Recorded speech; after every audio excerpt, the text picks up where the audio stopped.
Well, you're still watching our live production from the IC Center. Before we went to the break, I said we'd be linking to a clip where just basics on what seats mean, how do you get your votes, how they tallied. Let's take a quick one before we say goodbye to you. How many votes does it take to get a seat in the National Assembly? The number of votes that guarantee a seat is called a quota. Now, a quota depends on the number of total valid votes that is cast, say, for the National Assembly out of 400, and the number of votes or seats available. So, for example, if we had 100 votes and we had 10 seats, the quota would be 10.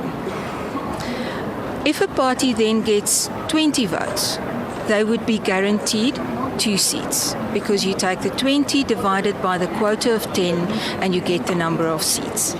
Now, for the National Assembly, it's difficult to say. We don't know how many total valid votes there will be, but it will probably range in the order of 44 to about 47,000. What do we mean by absolute majority? An absolute majority is also called a simple majority, which simply means 50% plus 1. What do we mean when we talk about a turnout?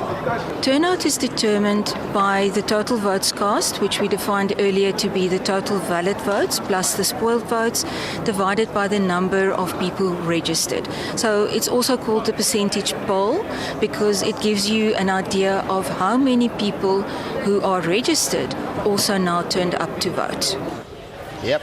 That's what it means. All right, that's what it means. But this election has seen the demise of a lot of the smaller parties that haven't qualified for those particular results that we're talking about here. And there's a lot of unknown parties who've done wonders, basically. That they've come in. Wonders. I mean, I spoke to the AIC earlier. It's a classic. It is. Enjoying every minute of it. Yeah, they're doing nicely. I mean, but other parties that haven't made it, the PAC, ZAPO, seems like goodbye to them. The UCDP as well, seems like it's goodbye to them. Well, especially the ZAPO and the PAC. Yeah, this is it. Those are the ones that are going. But the new kids on the block, the EFF are in, the NFP are in, and the AIC, which we've been saying. You have to say that, the AIC. I'll say it again, the AIC. And if you don't know them, Google them. I swear. Yeah, you better do it. Thank you so much for staying.